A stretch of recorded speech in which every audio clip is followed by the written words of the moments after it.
There was a part of you that knew something was wrong, knew the cost of staying was you.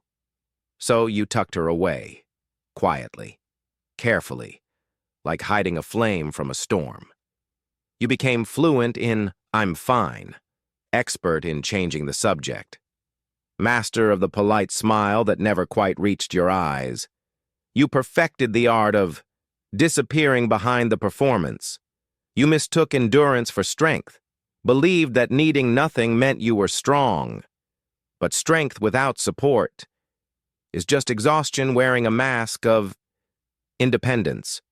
You normalized the ache, believed this was just how you were wired, that authenticity was optional, that your true self was too risky to show.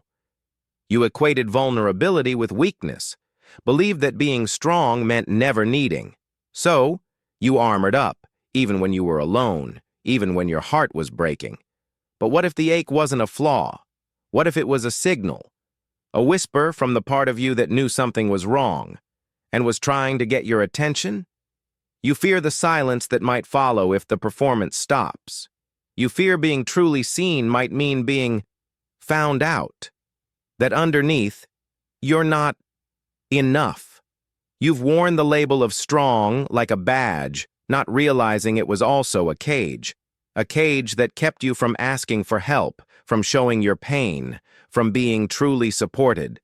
You've learned that being needy meant being burdensome. So, you gave constantly, even when your own cup was empty, even when your soul craved nourishment.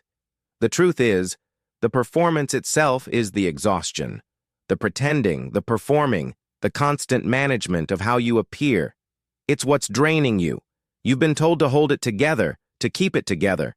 But what if holding it together is what's keeping you apart from connection, from peace, from yourself?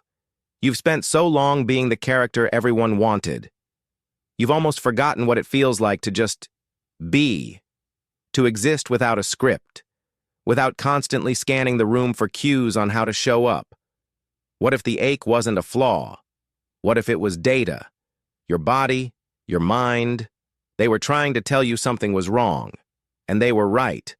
You are not too much. You are not broken. You are human. And being human means having needs, having feelings, having a right to exist without a performance. Real love, real connection isn't built on your performance. It's built on your presence, exactly as you are, messy, complex, and whole. Healing is not about erasing the past. It's about integrating it, making peace with the child who learned to perform, and giving her permission to rest now. You are allowed to be tired. You are allowed to be uncertain. You are allowed to take up space without apology. You are allowed to be you. This isn't about becoming someone new. It's about remembering who you were before the world taught you to perform. It's about coming home to yourself. You don't have to perform anymore. You don't have to pretend. You don't have to be perfect. You can start right where you are, honoring the real you that's been waiting. Start listening again, to your body, to your boundaries, to that small voice that whispers, "This doesn't feel right."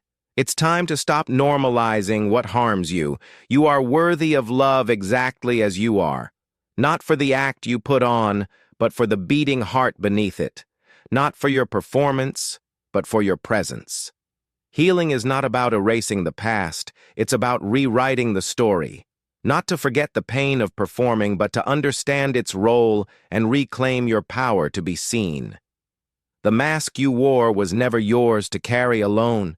It was a burden placed upon you by a world that didn't understand. And now, it's time to lay it down. You are not broken. You are human. You are complex. You are worthy of love, support, and gentle healing, exactly as you are. If this resonated with you, you're not alone. Sometimes the deepest wounds are the quietest. For a gentle guide to help you identify, understand, and begin to heal these hidden parts of yourself, explore the link in the description.